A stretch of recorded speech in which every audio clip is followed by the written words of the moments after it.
सह वीर्यं करवावहै तेजस्विनावधीतमस्तु मा विद्विषावहै। ओम शांति शांति शांति।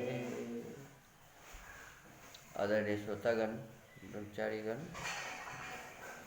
अभी हम ऋग्वेदादि भाष्य भूमिका से शिष्ट विद्या विषय पर चर्चा कर रहे हैं और इसमें जो मुख्य मंत्र है दो, यत् पुरुषम व्यदधुः कतिधा व्यकल्पयन मुखम किमस्यासीत किम बाहु किमुरु पादा उच्यते, और अगला मंत्र है ब्राह्मणों से मुखमासीत बाहु राजन्य कृतः ऊरु तदस्य यद्वैश्य पदभ्याम शूद्रो अजायत। इस पर स्वामी विद्यानंद जी को समझने का प्रयास कर रहे हैं। स्वामी जी आगे लिखते हैं, समाज में प्रत्येक व्यक्ति के लिए कर्तव्य और अधिकार निर्धारित रहते हैं, इसी का नाम समाज व्यवस्था है। विवेच मंत्र द्वय की प्रश्नोत्तरी से स्पष्ट प्रतीत होता है कि यहाँ समाज रूप विराट शरीर के चतुरंग रूप से चातुर्वर्ण की कल्पना की गई है। अवश्य ही इस कल्पना का आधार गुण कर्म स्वभाव है। मुख बाहु आदि के रूपक से ऐसा ही ऊह किया जा सकता है।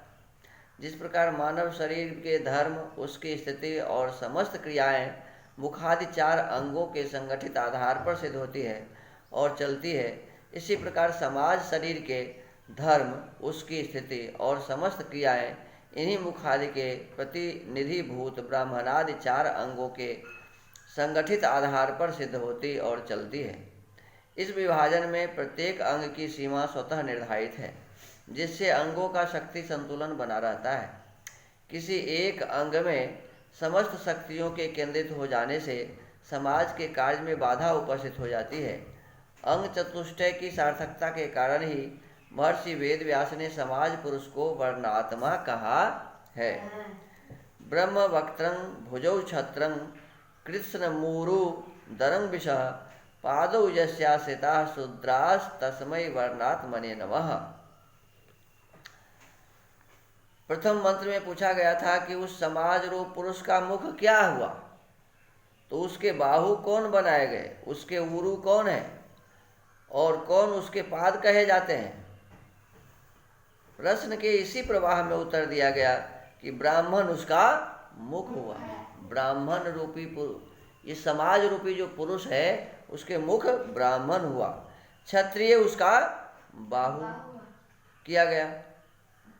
रक्षा करने वाले जो होते हैं वो क्षत्रिय होते हैं। तो इस समाज के रक्षा करने वाले कौन? क्षत्रिय कहते हैं। ये क्षत्रिय स्थान पर बाहु को कहा गया। वैश्य उसका उरु अर्थात जंघा वाला भाग, और शूद्र उसके पैरों से उत्पन्न हुआ।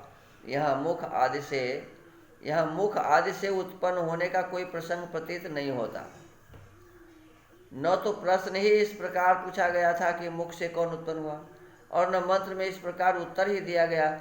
अर्थ ज्ञान में ब्रह्मोत्पादक चतुर्थ चरण के अंतिम दो पद हैं, पदभ्याम शूद्रो अजायत। यहाँ से जो चौथा चरण है इसमें दिया है कि पदभ्याम अर्थात पैरों से, पंचमी विभक्ति का है, और तृतीया चतुर्थी पंचमी तीनों में ये है कि पदभ्याम शूद्रो अजायत। तो कहते हैं डॉक्टर सुधीर कुमार गुप्त तथा डॉक्टर निरूपण विद्यालंकार के मत में पिछले मंत्र की दृष्टि में यहाँ अजायत का भाव उचित है, परंतु उस अवस्था में पदभ्याम को पंचम्यंत न मानकर तृतीयांत मानना होगा। तृतीया में भी यही है। तो पंचम्यांत न मानकर इसको क्या मानना चाहिए? तृतीयांत।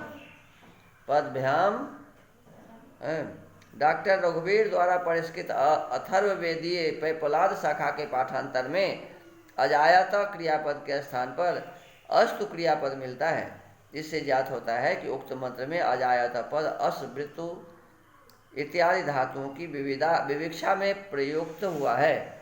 इस मंत्र के अतिरिक्त भी यदि अजायत क्रिया पर विचार किया जाए तो वेद में कतिपय स्थानों पर अजायत क्रिया भू इत्यादि की वाचिका है। यथा सायन स्वयं अथर्व भाष्य में एक स्थान पर अजायत क्रिया का अर्थ निवृत्ता भवति करते हैं। होतार मध्य धीर जायत धी कर्मणांगमयितत् अग्निष्टोमादि लक्षणम कर्म अजायता जायते निवृत्ता भवति, अथर्ववेद सायन भाष्य।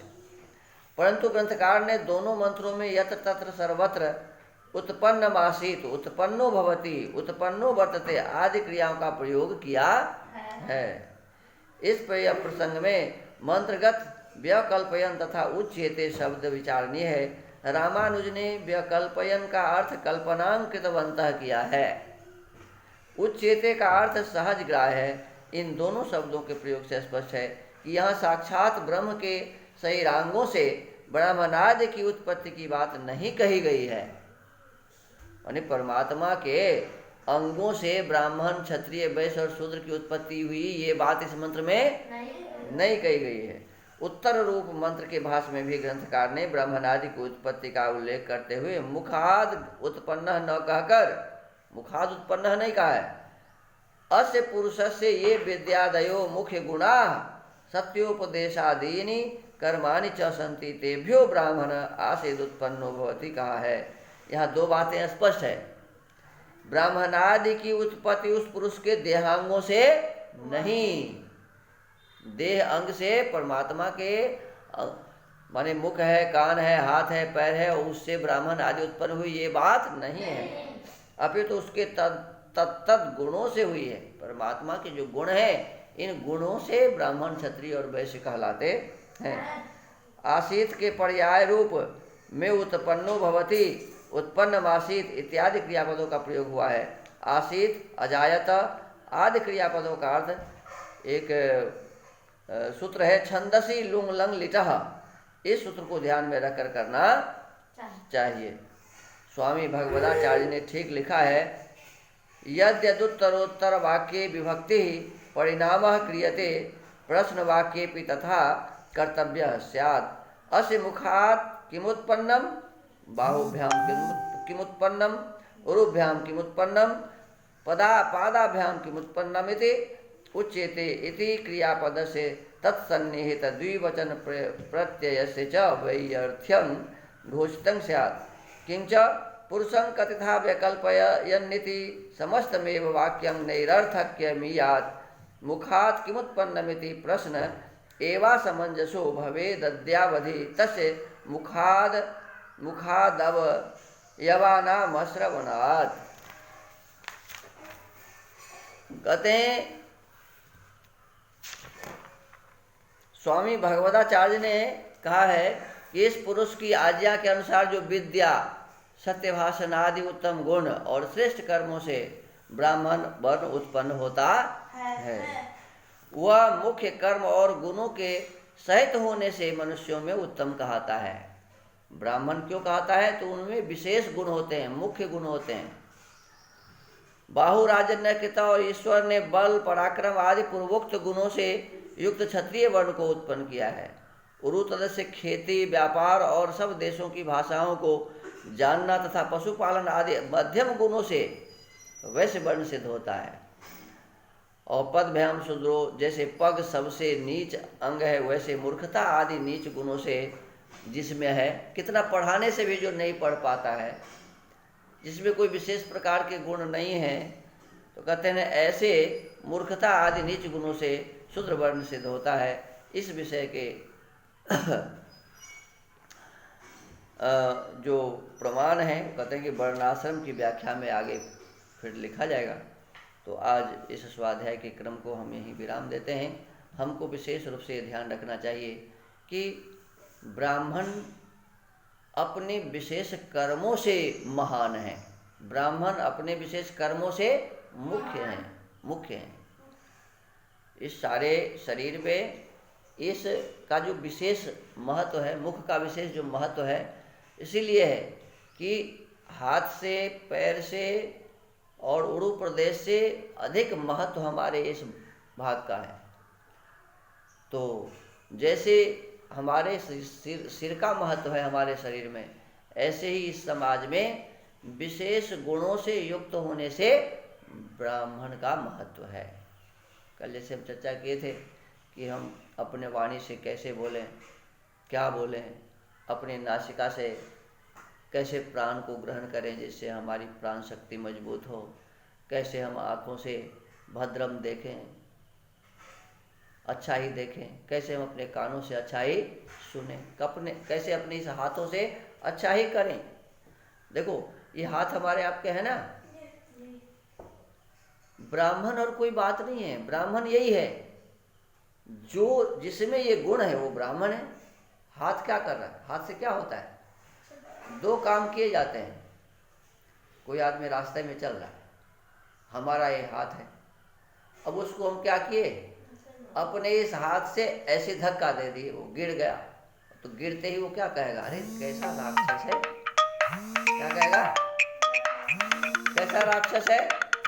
तो हमको आपको इस बात का ख्याल रखना चाहिए कि यदि हम किसी को बिना किसी कारण के धकेल देते हैं तो हमें क्या पदवी दे दिया, राक्षस कौन बनाया, हमारा कर्म हमें राक्षस बना दिया। और ऐसे ही यदि मान लीजिए कोई रास्ते पर चल रहा है, गिर गया, हम वहाँ हैं, तो हम अपने दोनों हाथों को उसमें लगा के उसके शरीर में और उसको उठा देते हैं, तो वो क्या कहेगा कि आप तो देवता, कहेगा ना। हमारे कर्म हमें देवता बना रहा है और हमारा ही कर्म हमें राक्षस बना रहा है। तो देवता का पदवी भी, ब्राह्मण का पदवी भी, श्रेष्ठता की पदवी हमें हमारे कर्म से प्राप्त होता है। तो हमको आपको अपने कर्म सुंदर करने चाहिए, श्रेष्ठ करने चाहिए, उत्तम करने चाहिए।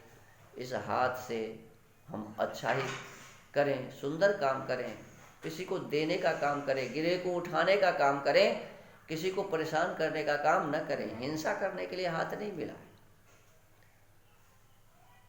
हिंसा को दूर करने के लिए हाथ मिला। हमें अपने पैर से जहां तहां नहीं जाना चाहिए, कहाँ जाना उपयुक्त है इस बात को जो विचार करके उपयुक्त स्थान पर ही जाता है इस पैर से, तो वही तो ब्राह्मण है।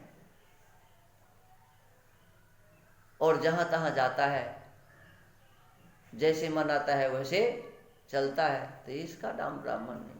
तो ये ब्राह्मणत्व के गुण हमारे भीतर में होने चाहिए। और ये मंत्रों के जो लोग अर्थ गलत लगा रहे हैं, इस पर विचार करना चाहिए। हमें यदि ये दिमाग में है कि हम तो ब्राह्मण के मुख, परमात्मा के मुख से जन्म लिए हैं, तो फिर ये मन में हो जाता है कि चाहे हम कुछ करें या ना करें, हम फिर ब्राह्मण हैं ही। तो फिर लोग ब्राह्मणत्व की रक्षा नहीं कर पाएंगे। जो ब्राह्मण, जिस बात के लिए हम ब्राह्मण हैं, वो गुण हम में नहीं आएगा। और जब हमें ये समझ में आएगा कि हमें तो परमात्मा ने इसलिए बनाया है, परमात्मा ने हमें इसलिए बनाया है कि हम अपने जीवन में उसी काम को करें जिस काम के लिए ये सुंदर हाथ मिला है, ये सुंदर आंख मिले हैं, ये हमारे कान मिले हैं, हमारे शरीर मिले हैं, तो अच्छा करने के लिए मिला। किस लिए मिला, कुछ अच्छा करने के लिए मिला है, नेकी करने के लिए मिला है, बदी करने के लिए नहीं मिला है।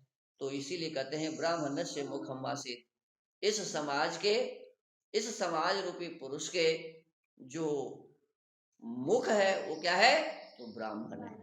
तो ब्राह्मण ऐसे ही श्रेष्ठ होते हैं। और ब्राह्मण की जो श्रेष्ठता है वो विशेष रूप से इसी बात के लिए है कि अपने किसी भी अंग से वो कुचेष्टा नहीं करते हैं।